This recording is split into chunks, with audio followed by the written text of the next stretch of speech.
नमस्कार, मैं हूँ प्रियंका और आप देख रहे हैं शंखनाथ प्रस्तुत बिजनेस मंत्रा, एक ऐसा मंच जहां हम मिलते हैं उन प्रेरणादायी हस्तियों से जिन्होंने अपने जुनून, परिश्रम और दूरदर्शी सोच से सफलता की नई मिसाल कायम की है।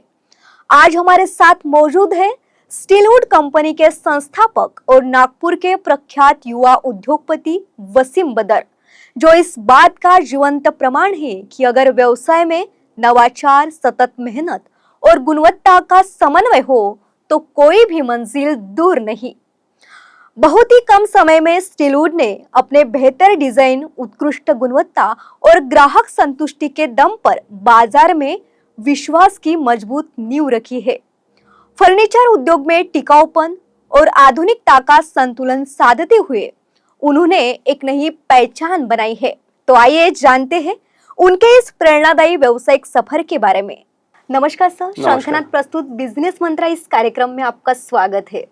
सर, सबसे पहले हमें यह बताइए कि स्टीलवुड की शुरुआत कब और किस सोच के साथ हुई थी? देखिए, स्टीलवुड की शुरुआत मेरे पिताजी ने 1971 में मेरे चाचा जी के साथ में मिलके की थी। अच्छा। बेसिकली मेरे पिताजी एक इंजीनियर है। अच्छा। और मेरे चाचा जी पहले कॉन्ट्रैक्ट्स वगैरह लेते थे, इलेक्ट्रिकल कॉन्ट्रैक्ट्स वगैरह लेते थे, फर्नीचर के कॉन्ट्रैक्ट्स लेते थे। और 1971 में शॉप की स्थापना हुई। हमारे धर्मगुरु ने उसकी स्थापना की। फरवरी में चालू हुई वो शॉप उनके हाथों से, और वहाँ से सफ़र हमारा चलता रहा। और धीमे धीमे हम लोग इवॉल्व होते रहे। बड़ी ही शुरुआत आपकी प्यारी हुई। आप हमें ये बताइए कि आप पूरी तरह मैन्युफैक्चरिंग पर केंद्रित थे, तो उस दौर का अनुभव कैसा रहा? देखिए, ये जो सवाल आपने पूछा वो एक्चुअली मेरे लिए नहीं है, वो मेरे जो पिताजी है और मेरे चाचा जी है उनके लिए है। क्योंकि मैन्युफैक्चरिंग में तो मैं कभी था ही नहीं। अच्छा। वो मैन्युफैक्चरिंग वो करते थे। जहाँ तक मुझे ध्यान में है और जो मुझे उन्होंने बताया है उनके अनुभव से, वो पहले अलमारियों की, लोहे की जो अलमारी आती थी, जैसे आज गोदरेज की अलमारी भी बोलते हैं, उस प्रकार की अलमारियां मैन्युफैक्चर करते थे। और कुछ वुडन फर्नीचर वगैरह भी मैन्युफैक्चर करते थे और सप्लाई करते थे। और फिर वहाँ से धीमे धीमे हम लोग ने आगे बढ़ते गए और उसके प्रोडक्ट्स में आ गए, होलसेल में और रिटेल में। आप हमें ये बताइए कि मैन्युफैक्चरिंग से होलसेल और रिटेल में ट्रांजिशन करने का विचार कैसे आया? विचार वही था कि हम लोग एक प्रोडक्ट बना के दे रहे थे। और हमारे साथ में कॉम्पिटिटर्स भी बहुत थे दूसरे। अच्छा। तो हमारे पास के जो प्रोडक्ट जा रहे हैं उसके लिए जो मटेरियल था वो तो हमारे पास था ही, लेकिन जो दूसरों से प्रोडक्ट जा रहे थे उसके लिए जो मटेरियल लग रहा था वो कस्टमर्स को प्रोवाइड करने की सोच थी एक। तो इसलिए वो प्रोडक्ट्स रखने चालू किए। अच्छा। और धीमे धीमे हमने मैन्युफैक्चरिंग को साइडलाइन करते हुए फिर होलसेल में और रिटेल में आए, हार्डवेयर प्रोडक्ट्स के। फिर इस तरह से आपका बिजनेस बढ़ गया। जी। सर, इस बदलाव के दौरान सबसे बड़ी चुनौतियां क्या रही और उनका सामना आपने कैसे किया?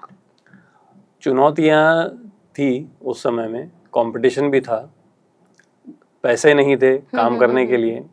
तो कुछ ऐसे व्यापारी थे जिनका सहयोग मिला। उन्होंने उनके प्रोडक्ट्स दिए, हमने रिटेल किया, होलसेल किया और काम बढ़ते गया। चुनौतियां तो थी, काफ़ी सारे कॉम्पिटिटर्स थे हमारे जो मैन्युफैक्चरिंग में थे, प्रोडक्ट्स भी सप्लाई करते थे। अब उनके साथ कंपटीशन करने के लिए हमने काफ़ी सारी रिसर्च की। मेरे पिताजी, मेरे चाचा जी ने, कि क्या प्रोडक्ट्स है, क्या प्रोडक्ट्स लाने चाहिए, ग्राहक की क्या रिक्वायरमेंट है, ग्राहक को रिक्वायरमेंट समझना और उस हिसाब से वो प्रोडक्ट को लाना। साथ में ये भी देखना कि उस प्रोडक्ट की क्वालिटी कैसी है, कितना ड्यूरेबल है, सस्टेन कितना करेगा। और वो हिसाब से हम लोग ने रिसर्च किया। मेरे चाचा जी, मेरे पिताजी रिसर्च करते थे। बाहर गांव बहुत जाना होता था। जहाँ पे मैन्युफैक्चरिंग यूनिट्स थे उन प्रोडक्ट्स के, वहाँ पे जाते थे और वहाँ से फिर हम लोग सब प्रोक्योर करके लाते थे। मतलब बिजनेस में सफलता लाने के लिए रिसर्च बेस्ड पूरा हमारा होना चाहिए। बिल्कुल रिसर्च एंड डेवलपमेंट रहना बहुत ज़रूरी है। अगर आप रिसर्च नहीं कर रहे हैं या कोई चीज़ नई डेवलप नहीं कर रहे हैं तो आप पिछड़ जाएंगे बिजनेस में। जी, बिल्कुल सही बात कही आपने। क्या आप खुद प्रोडक्शन भी करते हैं या ज़्यादा ध्यान ब्रांडिंग, सेल्स और डिस्ट्रीब्यूशन पर है आपका? मेरे पिताजी और मेरे चाचा जी पहले प्रोडक्शन में थे, लेकिन जब से ट्रांजिशन हुआ है प्रोडक्शन से रिटेल में और होलसेल में आए हैं। तो अभी फिलहाल बहुत कम ऐसे प्रोडक्ट है, खास करके फर्नीचर के जो शूज रहते हैं वही हम लोग मैन्युफैक्चर करवाते हैं। हमारे खुद के यूनिट नहीं है, लेकिन हम दूसरे से करवाते हैं वो मैन्युफैक्चर, और वो हमारी खुद की डिजाइन्स है सब। बाकी ज़्यादा फोकस हमारा रिटेल में ही है। जो हार्डवेयर प्रोडक्ट्स आते हैं उसका रिटेल करते हैं, प्रोजेक्ट्स में देते हैं, इंटीरियर आर्किटेक्ट्स को देते हैं, और जो डिस्ट्रीब्यूशन नेटवर्क है वो हमने एक बना के रखा हुआ है। ओके। आपने प्रोडक्ट्स या सर्विसेज की कौन सी खास बात है जो स्टीलवुड के प्रतिस्पर्धियों से अलग है? स्टीलवुड जैसे नाम आपको मालूम करता है, स्टील का मतलब स्ट्रेंथ और वुड का मतलब एक लग्जरी होनी चाहिए। हम लोग जो भी हमारे प्रोडक्ट्स लाते हैं तो उसके पीछे हम लोग रिसर्च करते हैं पहले। कंपनियों से बात करके वो प्रोडक्ट की क्वालिटी देख के खुद वापर के कि भाई एक प्रोडक्ट अगर मैं वापर रहा हूँ तो मुझे वो कितने दिन तक चलेगा, या कितने दिन उसकी ड्यूरेबिलिटी है, सस्टेन कितने दिन करेगा, वो हम लोग पहले खुद वापरते हैं। अच्छा। फिर वो प्रोडक्ट हम लोग मार्केट में लाते हैं।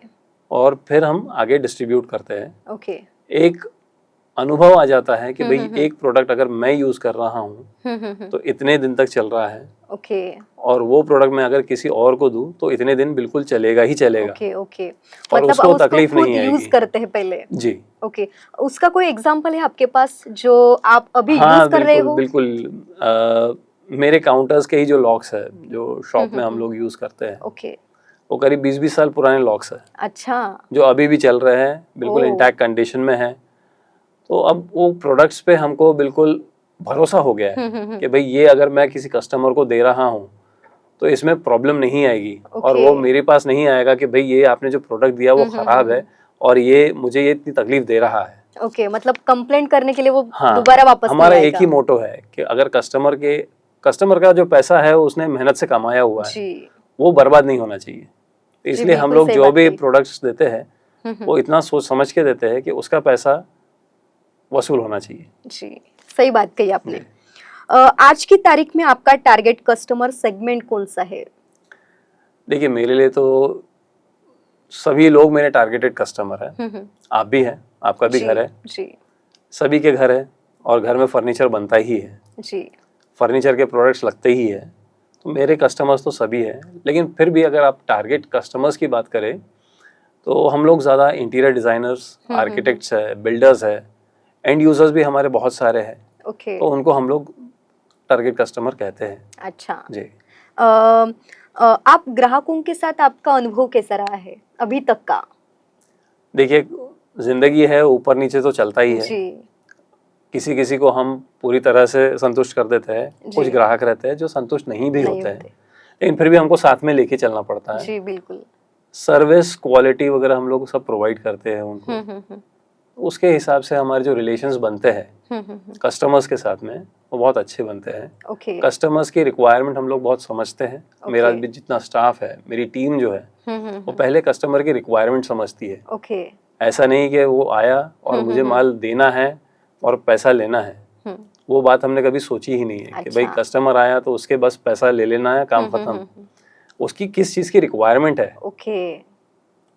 मान लीजिए कि एक प्रोडक्ट है जो 100 रुपए का भी आ रहा है और 1000 रुपए का भी आ रहा है जी। अगर उसको 1000 के प्रोडक्ट की जरूरत नहीं है तो हम लोग वो दिखाते भी नहीं उनको। बिल्कुल सही। वो सजेस्ट भी नहीं करते कि भाई आपका इतना ही काम है, आप ये वाला प्रोडक्ट ले लीजिए, आपका काम चल जाएगा। जिसको जिसकी जैसी जरूरत है उसके हिसाब से मेरी टीम या मैं हम लोग सजेस्ट करते हैं। मतलब कस्टमर्स के रिक्वायरमेंट का न्यू को समझना जरूरी होता है। समझना बहुत जरूरी है जी। जैसे मैंने बताया कि कस्टमर का भी पैसा हार्ड अर्न मनी है। जी जी। तो क्यों वेस्ट करना? अगर वही चीज हम मुझ पे लेके देखूं मैं और कोई मुझे ऐसा लूट ले तो जी जी जी, सही बात कही आपने। क्या आप टेक्नोलॉजी, कस्टमर सर्विस या अन्य क्षेत्रों में कोई खास सुधार, बदलाव लेकर आए हैं जिससे आपके व्यवसाय में फर्क पड़ा है? हाँ जी, बिल्कुल पड़ा है। पहले जो कारोबार हमारा होता था पूरा लिखा पढ़ी होती रहती थी। अच्छा। जो मेरे फादर मेंटेन करते थे, जो हमारे जो लिखा पढ़ी वाले अकाउंटेंट्स रहते थे वो सब लिख के मेंटेन करते थे। अब जैसे जैसे समय बदलता गया, टेक्नोलॉजी आ गई है, मोबाइल आ गया है, लैपटॉप आ गया है, कंप्यूटर आ गया है, पहले सब अकाउंटिंग कंप्यूटर पे नहीं होती थी, लिखा पढ़ी होती जी। थी, आज कंप्यूटर पे हो रही है। कंप्यूटर पे। अब किसी ग्राहक तक पहुंचना है तो मोबाइल है आपके पास, जी। आप व्हाट्सएप के थ्रू पहुंच सकते हैं, आप फेसबुक के थ्रू पहुंच सकते हैं।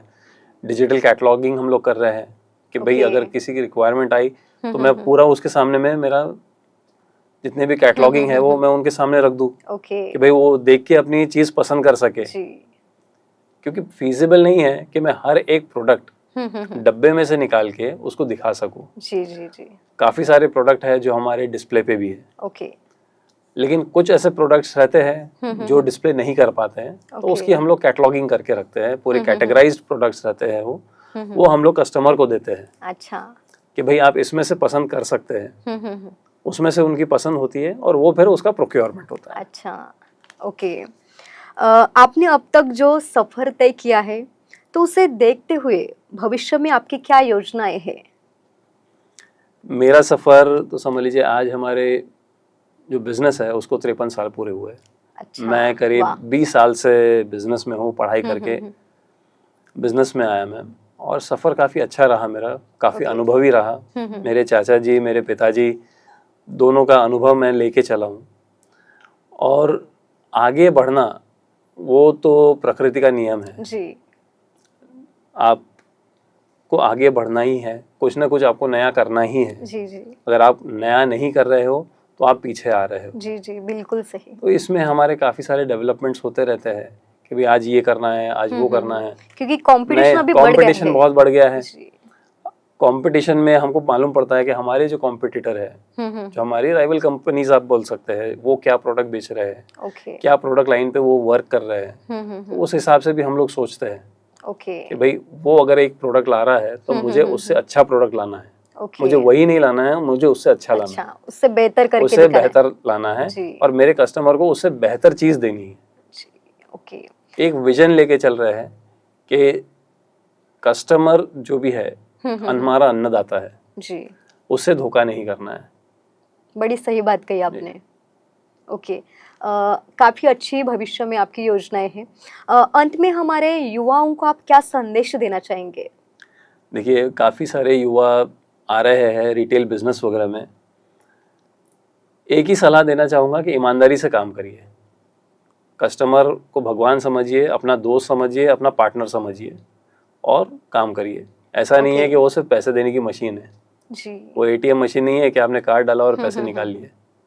वो आपके दोस्त, आपके पार्टनर बनेंगे, तभी जाके आपको वो बिजनेस देंगे। ओके। सिर्फ बिजनेस नहीं देंगे बल्कि बिजनेस दिलवा के देंगे। जी जी उसे हम रेफरेंस बिजनेसेस जो कहते हैं, आपको उन्हीं से मिलेगा। जी। काफी अच्छा सलाह आपने हमारे दर्शकों को दिया है। आप शंखनाद प्रस्तुत बिजनेस मंत्रा इस कार्यक्रम में आए, आपका बहुत बहुत आभार। धन्यवाद। आज के लिए बस इतना ही, फिर मिलेंगे एक नए विषय के साथ। नमस्कार।